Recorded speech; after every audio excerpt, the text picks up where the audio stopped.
Welcome to Thinking Green. I'm Rana, and we're carrying on with a very long tradition, I guess, maybe almost a decade, of the week after election. Luther Weeks is my guest. He is from Connecticut Voters Count and Connecticut Citizen Election Audit, and we'll talk about how the elections went, how all of us can help make them better, and voting and election issues from around the country. So welcome, Luther. Good to be here. And I guess, I think most people who watch the show are familiar with you, but for those who aren't, maybe you can talk a little bit about the origins of how you became involved with CT Voters Count and the Citizens Election Audit. Yeah, sure. So 2004, I was supporting a candidate, and that campaign went belly up. And this book came out called Black Box Voting by Bev Harris. And being a computer scientist, I read it, completely understood it, passed it on my wife, who's a computer tester, and she read it, and then she sent it on to a bunch of our friends. And before you know it, I get this call. It said, they're having hearings on electronic voting at the Capitol, at the legislature tomorrow. And you know what? That was 2 miles from where maybe more like a mile from where I worked. I'd never walked into the legislature before. Heard some very interesting testimony from experts, and I signed up and testified as the expert from a mile away. And kind of the rest is history.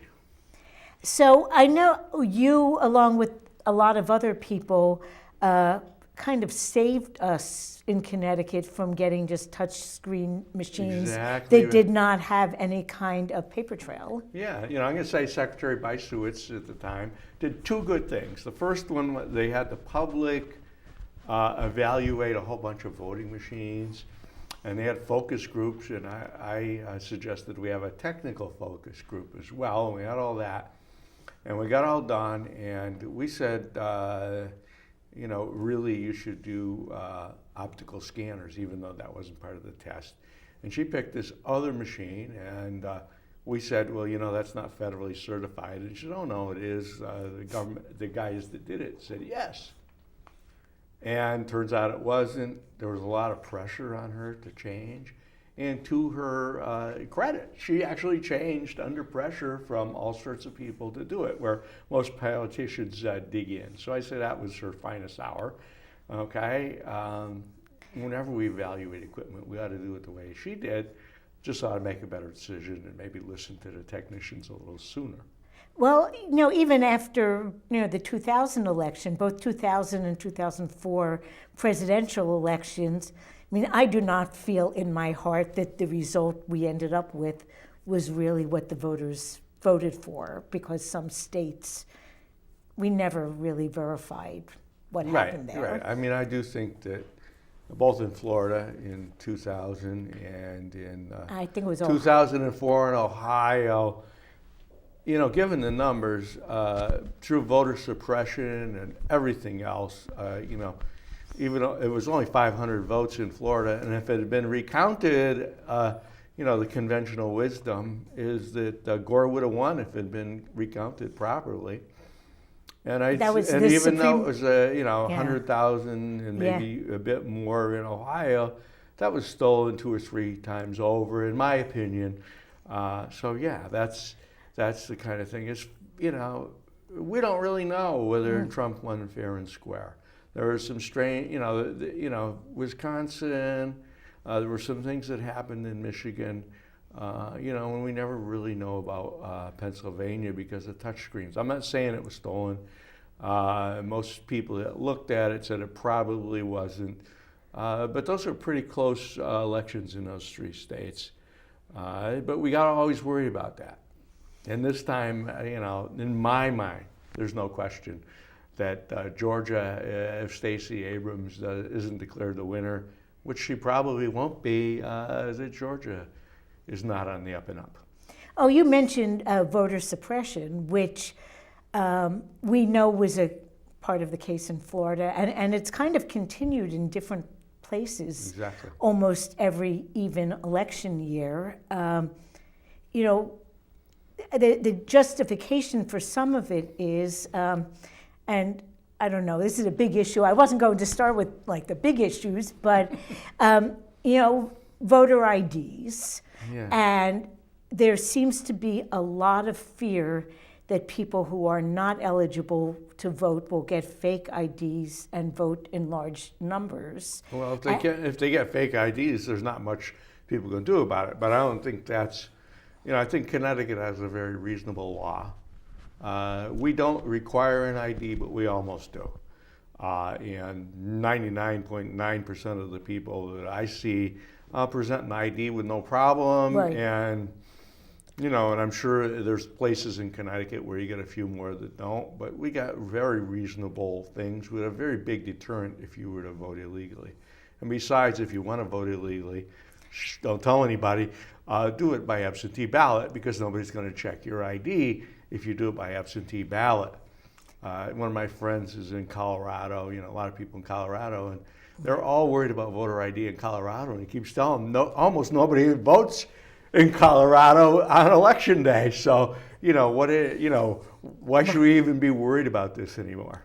Well, that is true. I have a friend in Colorado, too, who voted there this year for the first time after living in Connecticut for many years. And she said, well, for one thing, she was astounded that the ballot she got in the mail was like 15 pages long because they have so many ballot initiatives. Right. But, almost, I know she said she voted, by mail, and you could go online to check to make sure your ballot had arrived and was checked in. Not actually, because they don't have, their systems are not such that they can record your ballot's been received in any kind of reasonable time after it's been received. So for many people, that's an illusion. Okay. By the way, I'm not a supporter of mail-in voting. I know a lot of people are, and it's not, it's not the worst thing in the world. But I have a lot of concerns with mail-in voting. Not the least of which is it tends to reduce turnout.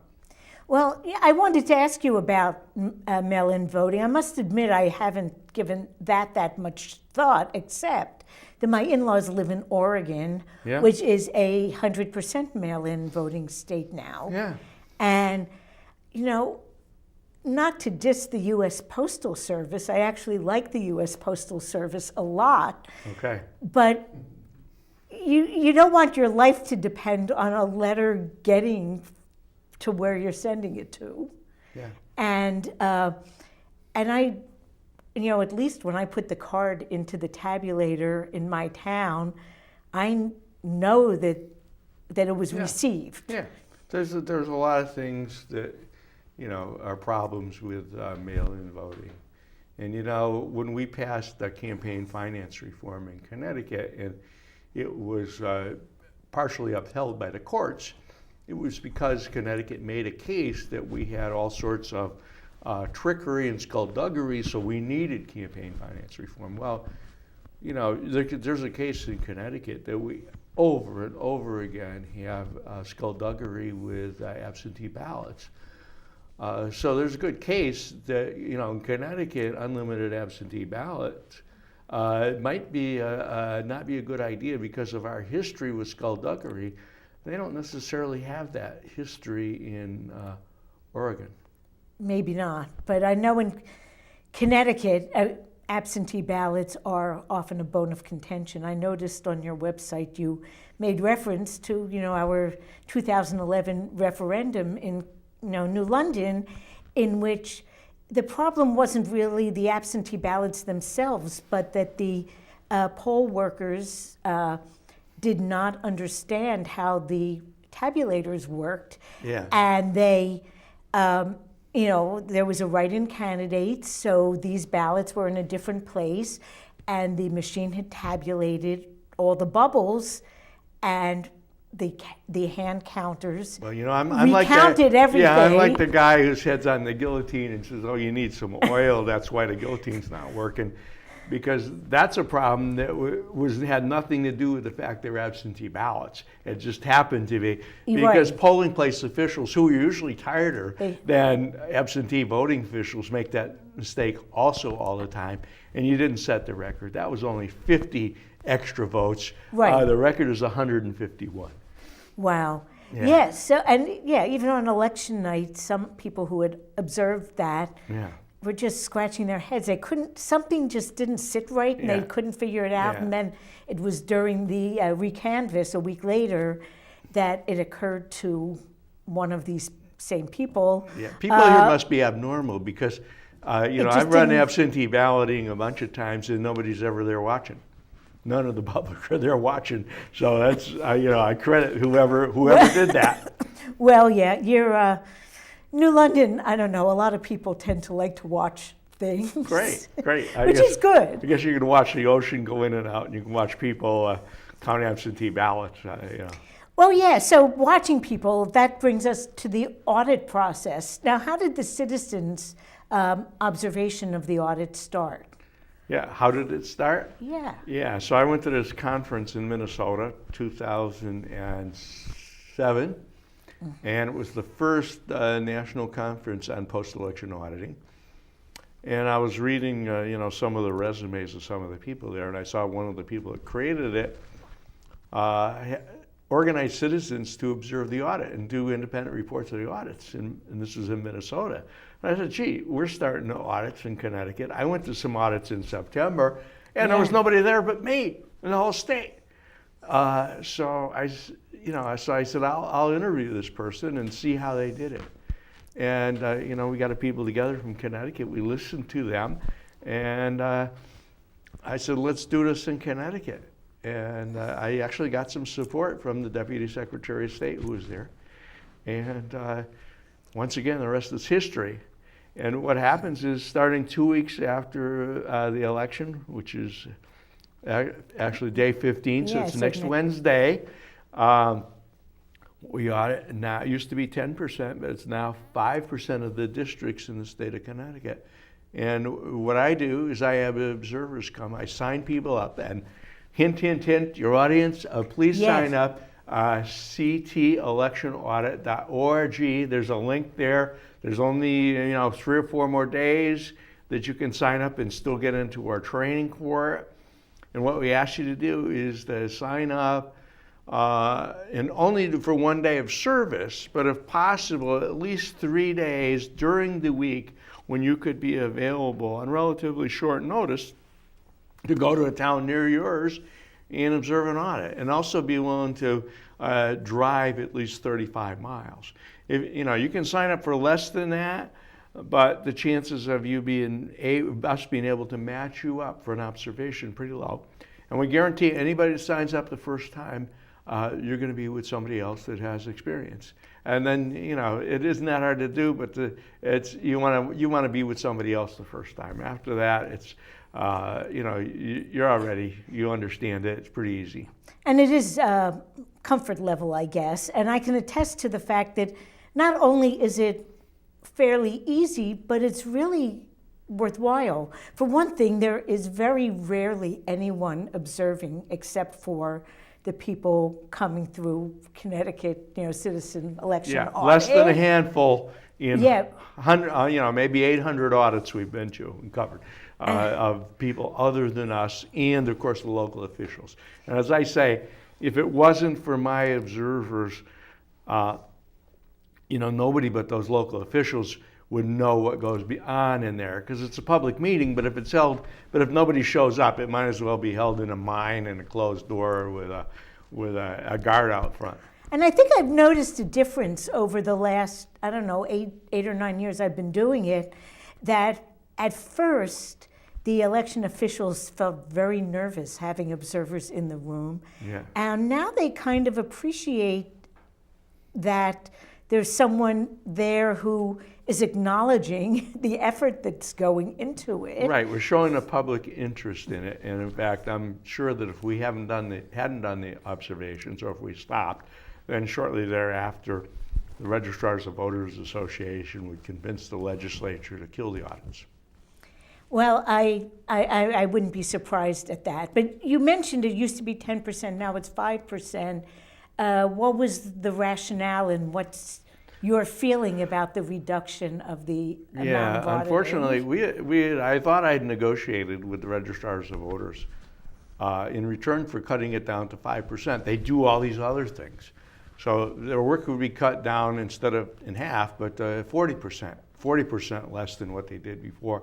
And that extra 10% and some of the provisions in the law would just force them to do things that are natural. If you have a public meeting, you get a 3-day notice, not 15 minutes as they Right. interpreted the law. And that we audit our absentee ballots as well, and that we audit hand-counted ballots as well as machine counts and some other things. In 1 year, everybody testified in favor of it. The registrars essentially testified in favor of it. Secretary of State didn't say anything. The municipalities testified in favor of it. The town clerks testified in favor of it. And what do you know, the next year I put in a bill and it was slightly better. It had some things that the registrars wanted changed, so I changed it. And what do you know, they all testified against it, but they changed the bill, so they took everything out of it except cutting it down to 5%. And we had some legislators that swore to their constituents that they would vote against it, and then both houses voted unanimously. And the legislator said, well, we looked at it, and CCAG testified in favor of it, and this group testified in favor of it. Sure they did, because they testified in favor of the bill we put in originally. The full bill. They didn't testify, and I didn't testify in favor of a bill that was completely stripped of everything and became one-sided. But that's the history. That's where we are. Now, just recently, and I have not seen this firsthand, there are electronic audits that have been happening in a few towns, bringing their ballots to Hartford. How has that? Well, can you explain what that is and how it works? Well, the University of Connecticut has developed a machine they call the Audit Station in conjunction with the Secretary of State's office that rereads and rescans the ballots. And it has a great potential if it's done right. Okay, that kind of auditing has a great potential if it's done right. Unfortunately, they don't do it correctly. There's a way that you can audit that machine where you check a very small number of paper ballots against it, and it will tell you, give you great confidence in that machine. Unfortunately, they don't do it that way. They have a failed mechanism, failed and, something that would not stand scrutiny.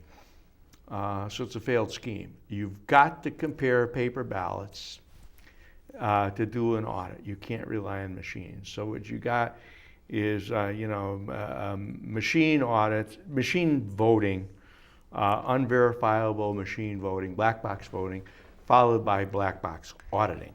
That's not acceptable. So even though they're different black boxes, they're still black boxes. Right, and counting paper against the machine was the original intent of the audit, and that has value. Well, you gotta count some paper on the other machines as well. The sad thing is, for the amount of effort they're putting into the electronic machine, doing it in a way that's scientifically and logically unsupportable, they could do it the right way. What's the right way? In my opinion, it's scientifically sound. They could do it for the same amount of cost, same amount of time, and probably less stress on the election officials. Well, what I've noticed, I know you have in the past expressed that you have a lot of confidence in hand counting as a check. When I talk to registrars of voters, I have to say most of them think machines can do it better than people can. Yeah. That's sort of their instinct. Yeah. How can we have confidence in the machines? You can't have confidence in the machines without checking them all the time.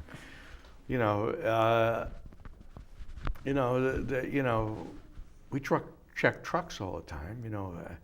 People that are on the bottom of Avon Mountain would say it's a good idea probably to check trucks.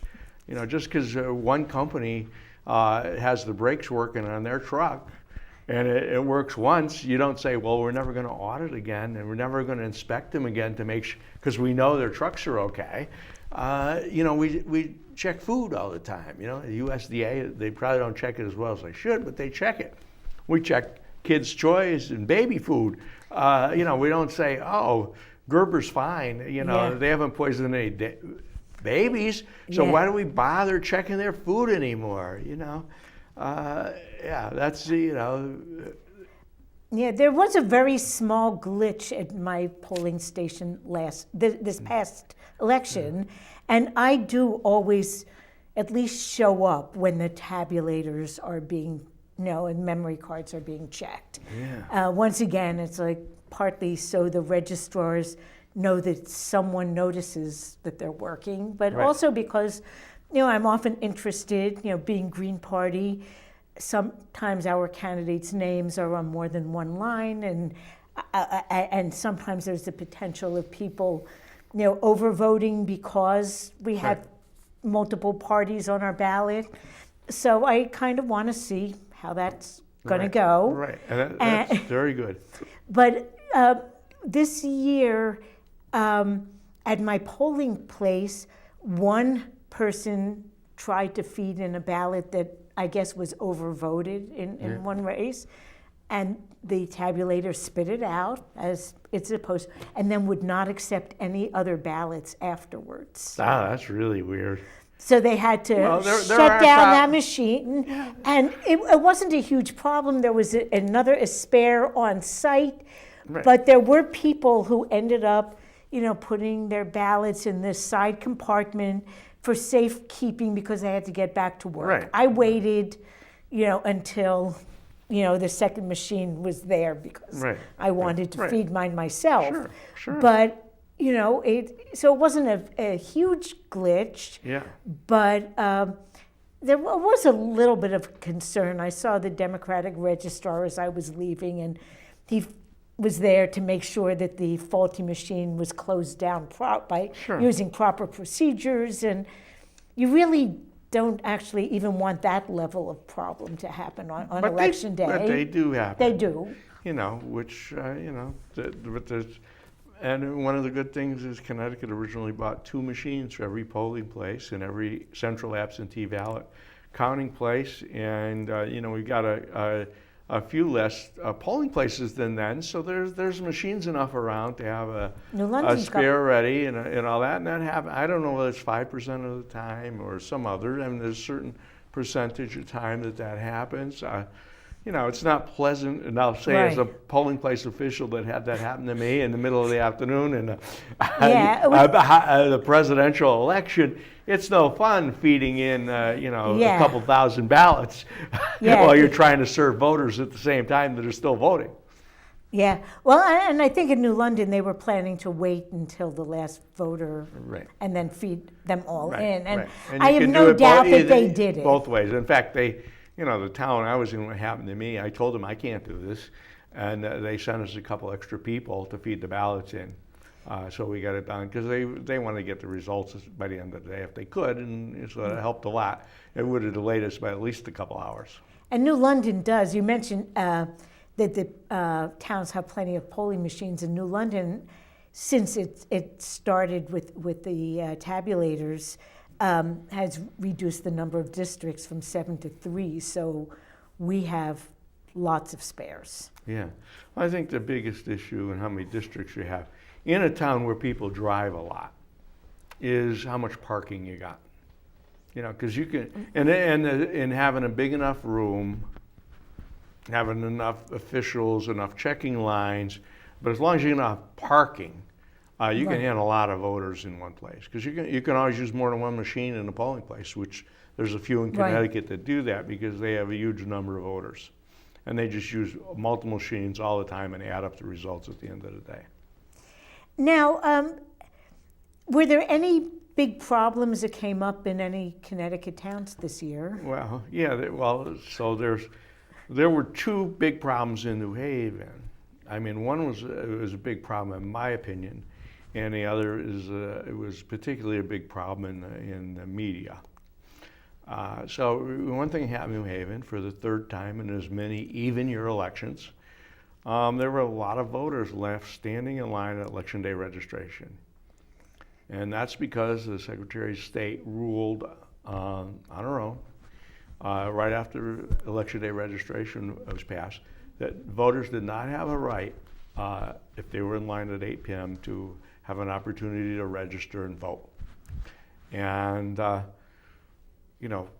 that wasn't in the law. In my opinion, that's a civil rights issue, because if I've got one town or many towns that are, suburban districts and all that, might lean to a different party, and essentially every voter that shows up for Election Day registration can get registered. And then you have a town like New Haven or Bridgeport in Hartford that have a lot of reasons why they have a lot more people registering on Election Day. And you end up with hundreds of them standing in line and told, no, you can't vote today. That's a civil rights violation, plain and clear. I'm surprised nobody's filed a suit. I believe the ACLU is soliciting people this year and may well have finally figured this out, that's a civil rights violation. There's some cures to this. The legislature needs to follow through and take a cure. They've had bills, last 2 or 3 years. I think the committee understands it, but we have a big force. It's called the Registrar of the Voters and the Secretary of State, who are on the other side of this. It's a civil rights violation, any way you look at it, in my opinion. Well, and I have looked a lot at what the Registrar of Voters, the organization of voting officials in this state is. Obviously, we're not in the same kind of bad conflict of interest situation that we have seen in places like Florida, where the Secretary of State might be a candidate or working for a partisan campaign. Well, and we are lucky that in my opinion, we haven't had a Secretary of State like that. But there's no reason that, 8 years to 12 years from now, we couldn't be the same, have a Secretary of State like the one in Georgia or the one in Kansas. Yeah. There's nothing in our law that says the Secretary of State can't run for governor while they're sitting as Secretary of State. I mean, they should have that right, but there should be something associated with that to protect the elections in that case. We need to address that other problem, though, or alleged problem. So what happened is there were a lot of districts in New Haven where, because of wet ballots, I think they gummed up the works and the machines didn't work. And they had a lot of people vote, either with wet ballots or dry ballots that they didn't count through the machine. And so what they needed to do or chose to do, because I'm not familiar with all the details in what happened in New Haven. I've read a couple of reports on it. But what they did is they apparently slowly and carefully counted the votes by hand.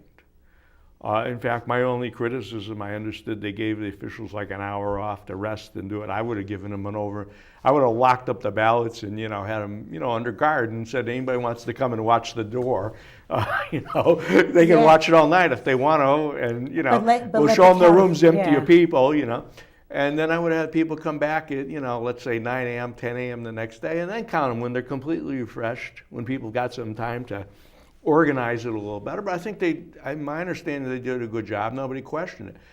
But what the media questioned is, like in Connecticut, this is outrageous that it takes so long to get the results. Apparently, they want the results by 11 o'clock at night so they can write a story and go to bed.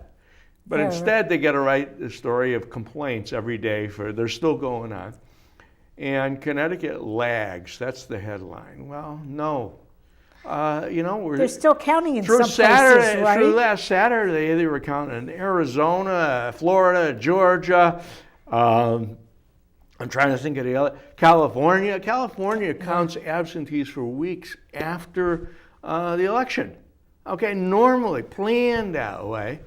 And you know, so, and the outrageous thing is, and I think the Secretary of State is part of this, and one of our newspapers is part of it, you know, when some crisis happens, like 9/11 or the Reichstag fire or whatever, and even if you didn't cause it, you use that to ask for everything that you wished for.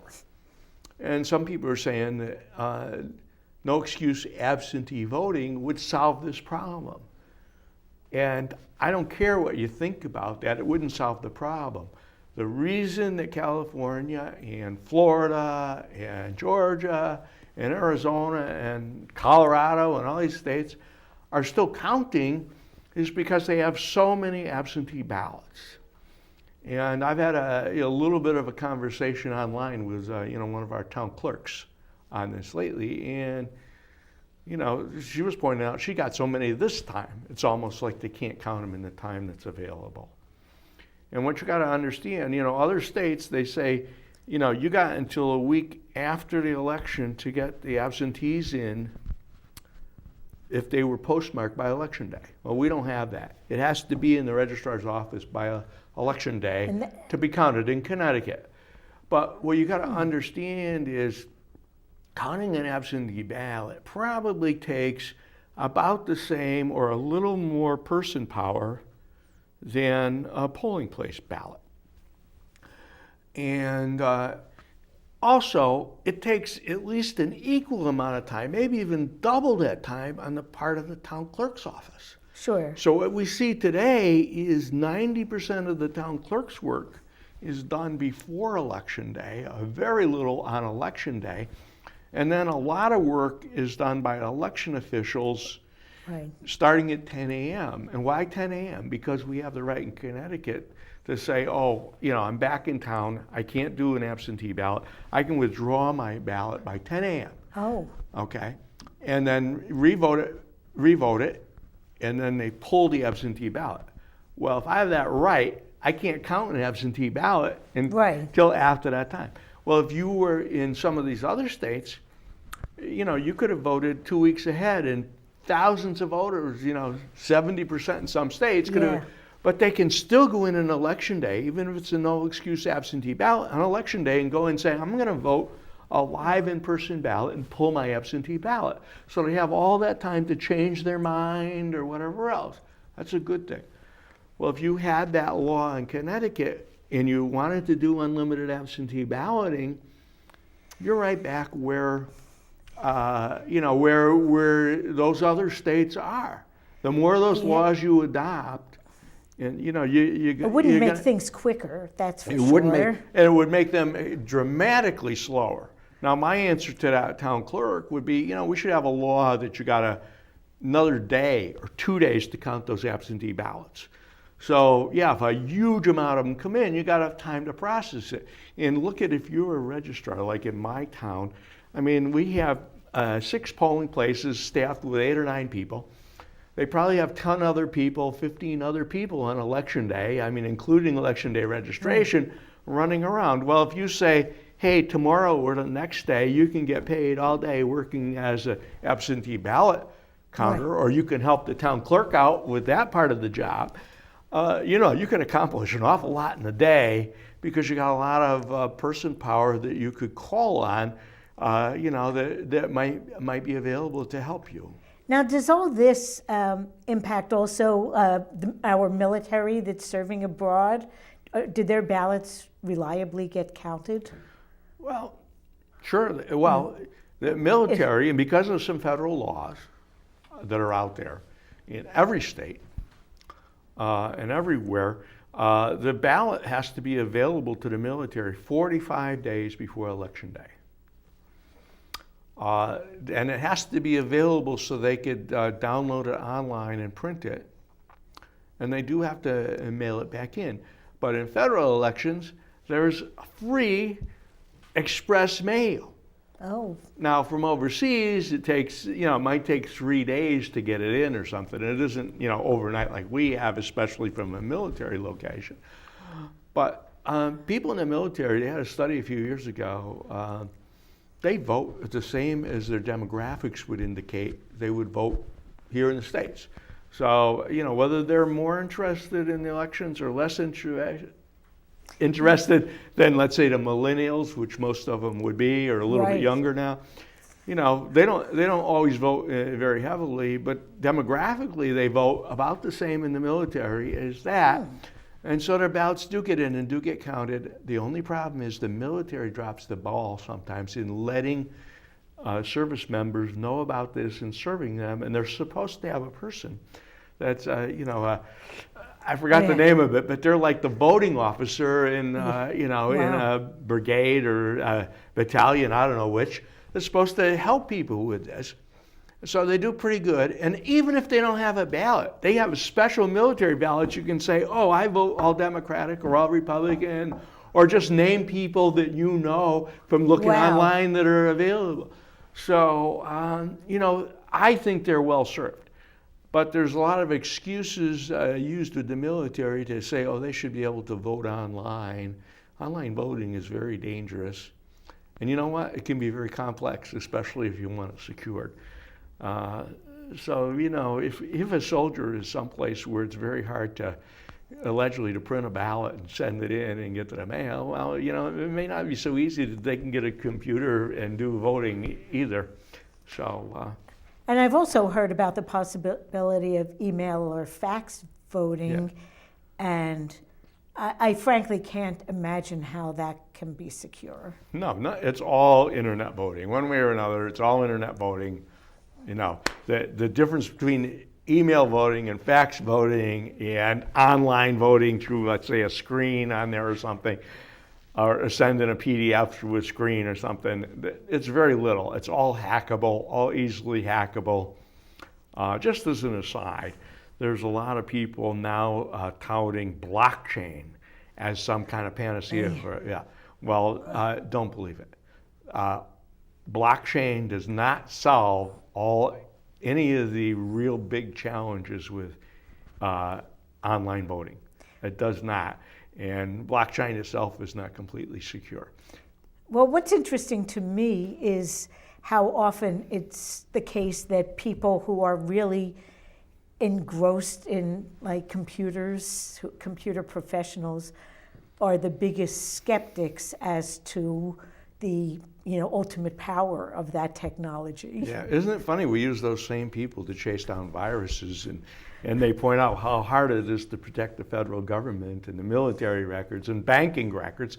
It's those same people. Is there any wonder why they'd be a little skeptical that your local registrar of voters or even the state of Connecticut can fully protect not only themselves, but every cell phone that somebody might vote on and every laptop that somebody might vote on in the world? I don't see how they can protect your laptop from being taken over and watch what you're doing while you're voting and even change your votes in a way that you would never know it. Now, in Connecticut, the role of the Registrar of Voters is, it's kind of a funny system that I guess in a bipartisan mindset, you feel like there's some checks and balances in each state. Each town has a Republican and a Democratic registrar. However, that's been shown to not always work out that great. And I'm thinking about there was a recent petitioning effort by Fred Link to get on the ballot to run for U.S. Senate under Socialist Action. Okay. And he found, he was turning in his petitions at a time when I think there were a record number of petitions being submitted for party primaries. Oh, they had a huge amount of work to do. It was on crazy. The governor's race, especially. It was cumbersome. Sure. But what he found was in Hartford, going over the petitions, the registrars were disallowing anyone who signed who was an unaffiliated voter. Yeah. Which for general ballot access doesn't count. Yeah. But it was so confusing that I think there are some ways that our system can just be made less confusing and less cumbersome. Sure. And if that was done incorrectly, I would hope that he had filed an election complaint with the state election enforcement and gone to court with it, because it should, if it was being done illegally, then at least the courts should be expected to remedy it, although that can be a very expensive route. Well, and I think he didn't pursue it, to my mind, because I've been involved in a lot of petitioning campaigns. When you're petitioning, you don't wait till the deadline to hand in your 12,000 signatures. Sure. Because if something like this showed up in April or May or June, when they were checking what the rejection rate was, there would have been time to resolve it. Yeah. But when you hand things in, what is it, the first Wednesday in August, and the ballot has to be finalized within 4 weeks. Yeah, but I will say this for the courts of Connecticut, because our law, and this is true nationwide, there are very few remedies in the law for things that go wrong, because somehow the law assumes everything's going to go right. You saw that in 2000 with George V. Bush, and everything that happened there. And it was not the Supreme Court's finest hour. But it was not anybody's finest hour. It was a typical hour since the founding of the country, even before President Washington. So that's a flaw in our system. But the other side of that is the courts tend to be good a lot of times to provide remedies. So if you hand those in time and they screw them up, then the court will kill other deadlines to say they got to remedy it because they did harm to you. Now, if they go through it and they legitimately find that some of yours don't qualify and you didn't go over the line, then the court's not going to remedy that, probably. Right. Yeah, but that they have been good in general, not all the time, especially when it gets into a partisan court. Now, we've heard off and on about Russian hacking. Is this something we should be worried about? Sure, but we should worry about all hacking. Many people are skeptical whether the Russians really did it, or came from someplace else, what hacking was done. But they do say, no votes were changed by the Russians. Well, the fact is they didn't look. Okay, they did not look. We don't know whether they did or not. Probably they didn't change too many if they did.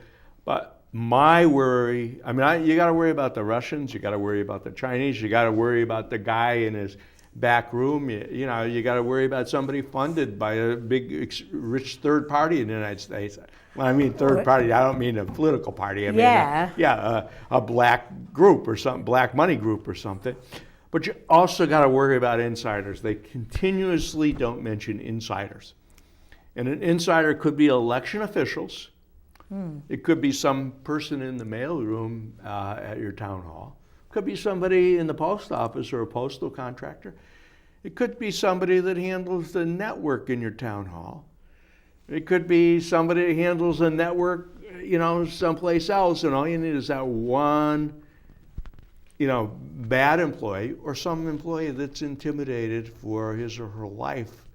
If you want to see your children live, this is what we want you to do. And we're not going to explain what it does or whatever, but you do this and your children will live. And by the way, if you want some money, we'll give you some. Now, what would you say would be the number one thing that we could do in Connecticut that would most increase confidence in our voting system? Well, I'm going to give you sort of two that are related. Okay. It would increase our post-election audits in two dimensions. Make them more comprehensive than they are now. Make some of those fixes that I wanted in our audit law. And second of all is protect our ballots. Our ballots are not well protected in Connecticut. So when we look at a ballot, we have little guarantee that it might not have been manipulated after the election. Okay, in most of our towns, the ballots are contained in some storage facility accessible by either of our registrars with like one key. They both have the same. They have the same key. Many towns, anyone in the registrar's office can have access to that. We have these little seals, and the seals have some value. but very little because we have no seal protocols in Connecticut. So there's no directions on what you have to do to check seals. And the second thing is you can see a video at ctvoterscount.org, probably a month old, or it's down there, where a fellow I know demonstrates how easy it is to break the seals we have in Connecticut. Now there's 2 videos there. One of them, he did a video and very much explained it all. And in the background was a seal like ours. He used a little different seal. So I said to him, this is nice, but could you do a video with that other seal? And so a few days later, he did a video with that other seal. He didn't explain it so much, but he did the same thing. And I'll tell you what you need is you need a can of soda, a soda can. Drink the soda or empty it out, and you need a pair of scissors to cut the soda can. And then with your 2 hands, you can defeat these seals, which means you could unseal something and seal the same seal back up again. So the numbers would still match up. It's the same seal. Yeah. It's the same seal. And because of the way we hold our ballots, there's multiple people where one person could go into the place where the ballots are stored and be there for hours alone. So you can't say, well, nobody could do this. It's very easy. There's a couple towns that come close to having good security on ballots. But other states, they have much better security than we do. Even small states that don't have, have something equivalent to what we do. So that would be what I would say. Protect the ballots and then have better audits and also audit other things. So we only do what we call it, we used to call it post-election audit, but the word now we call them tabulation audits because we're only auditing. And in Connecticut, we don't do the full job, but no matter where, we're only auditing whether the ballots that we have match the original results or they support the same winner. We don't have to be exact. We just got to be confident that we got the right winner. But there's other things to audit. It's audit the check-in book. Audit the check-in book to make sure that it's, those are all good. Audit the registrar of voters or the Secretary of State's website and the registration database and see how good that is and see if people are being knocked off it for no reason, which I think there are some. And there are some people who are being kept on who probably shouldn't be. Well, I don't worry about it. That's a challenge. The keeping on thing is because we make it so hard to take them off, and it's not the registrar's fault. It's not the Secretary of State's fault. But that's an issue that I think it's blown all out of proportion. I don't think most people who are registered twice actually know that they are, because I know of cases where a woman gets married and changes her last name. Right, and she doesn't vote twice. And she isn't voting twice. Right. So I think that that isn't it isn't a security problem, but it does point to how hard it is to keep accurate lists. Oh, yeah.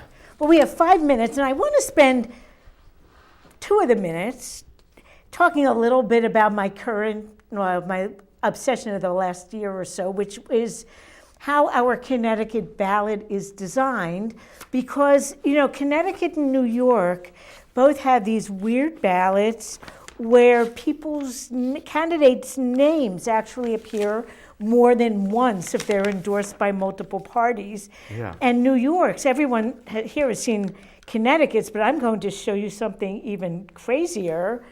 This is a New York ballot.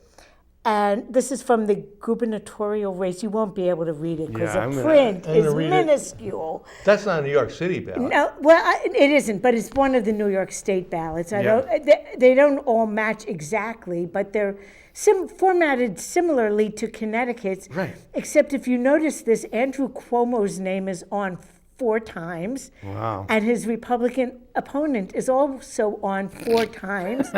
And there are all of these made up parties so that candidates all along can have their names on the ballot as many times as they can get away with, which seems to me very confusing. Well, let me just say, if you were to go to New York City, each of those boxes would have that in, I think, 4 languages. So yeah. So there's hardly any room. So you're There's hardly any room for the bubble to be there to vote for somebody. Yeah, and even if you just go across the border the other way into Rhode Island, I don't know if you can see this, but candidates are just named. They're in a list. That's known as a nonpartisan ballot, I believe. No, well, actually, it does say but it may say the party. parties, but it's much much different. And by the way, it's much more efficient in the use of space. It You know, is. it is. It doesn't have that New York ballot and the Connecticut ballot has a lot of empty spaces. There's There's basically no empty spaces on here. It's Yeah, much better. yeah. And if you have a referendum question, it's not going to get lost in the Right. clutter. Right. So I think New York a few years ago tried to pass some kind of better ballot legislation. And if there are any legislators out there, I'd like to see that in Connecticut as well. So in the 1.5 minutes you have left, let people know how they can sign up to observe an audit. Okay, very simply, ctelectionaudit.org. And right in the top, the very first post is sort of an advertisement, if you will, to go to a link to find out more about it. And in that is a sign-up form where you sign up and you say, which days you would be available to do the audit, how far you'd be willing to drive. Remember, you're only signing up for 1 day to do it, but the more choice you give us, the more likely we'll be able to find one near you when it's scheduled. I caution people at least 3 days during the week. A lot of people sign up for Saturday and Sunday, a couple of them, and 20 miles. I have to call them up and say, I appreciate your volunteering, but I need people that can, be available for a week. During the weekday, a lot of retired people do this, people between jobs, people that have part-time job where it's reasonably flexible. But people at work, some people can take a vacation day and can take it on relatively short notice, but that's what it takes to participate in our elections. And there is very good training available, just so people know you don't go in there cold, not knowing all the paperwork. You fill out everything you have to sort of be alert for. You're sort of alerted ahead of time. Yeah, and we have videos. They take just a little bit more than an hour of your time, and you go over the videos and it'll explain what you need to know. And as I said, it's the kind of thing you do it the first time with someone else that's had experience, and then the next time you go watch the same videos again, and you'll have a lot better idea what you're doing, and after you do it once. And it is fun to do it year after year. I think I've been everywhere along the shoreline, from Stonington to Madison, and then to Killingworth, sort of into Middlesex County a little, Right. and then up north towards Sterling. So it's really interesting to see how every town does things a little bit differently, and just to meet people around the state. Go and see different town halls. I've been in Yeah. London's town hall and learned about John Winthrop the Younger and all that. And it's just seeing different town halls, towns that I've heard of, and I'm not quite sure where they are. And I go there and find great people and interesting things. Well, thank you, Luther, for coming on again. And next year for election time, maybe we'll see you soon on other topics as great. well. Okay. So thanks a lot, and Thank we'll you. see you all next week.